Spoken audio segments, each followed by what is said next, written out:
All right. So you found this lesson. Congratulations. Um, I'm going to change up here from max to 410 just to make it shorter. All right.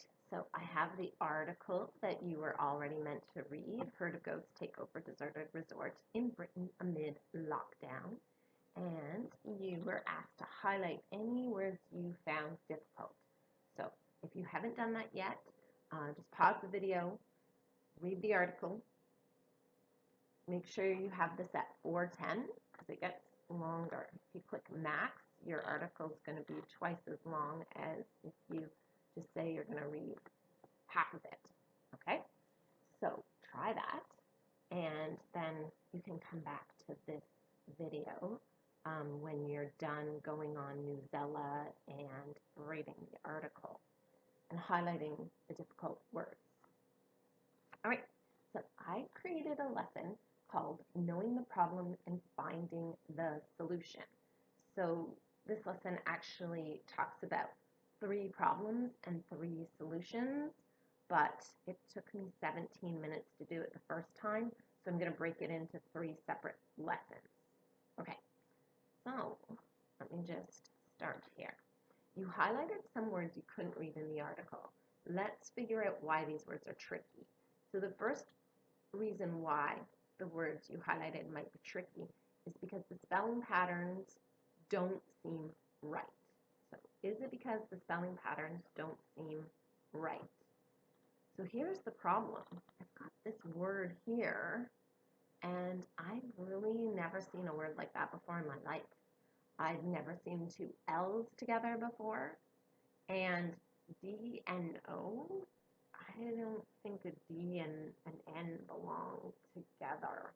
So it's definitely not a spelling pattern I know. So the solution. With a spelling pattern, you're underlining the vowel and what comes after it. So in this case, I'm underlining the vowel O. Nothing comes after it. So the spelling pattern isn't D and O. The spelling pattern is just O.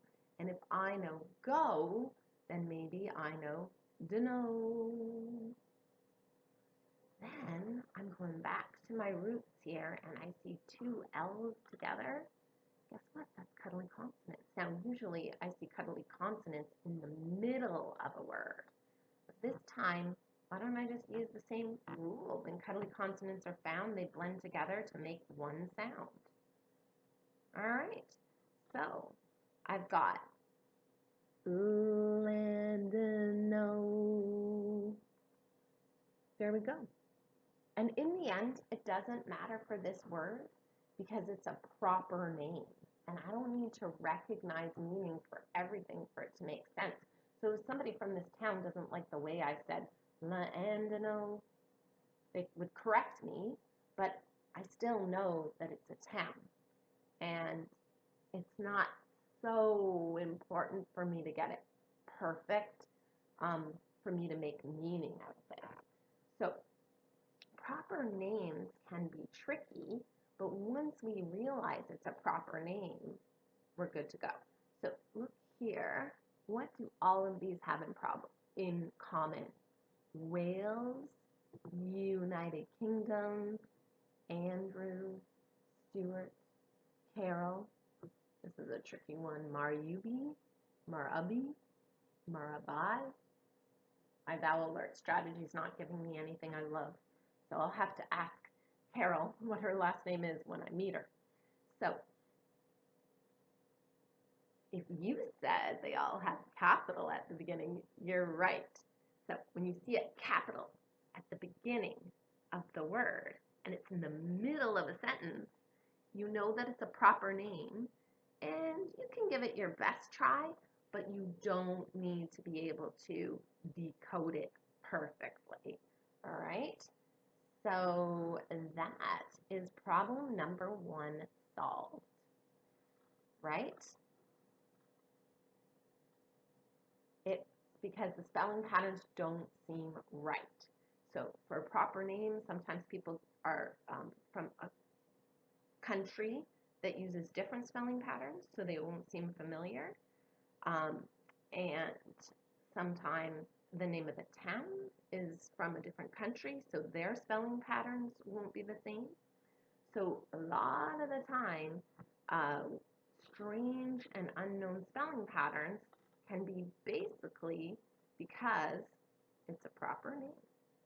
And that's part one of 3 parts. So we're going to talk about spelling patterns that don't seem right, suffixes, and jargon that confuses us in this 3-part lesson. And that's it for now.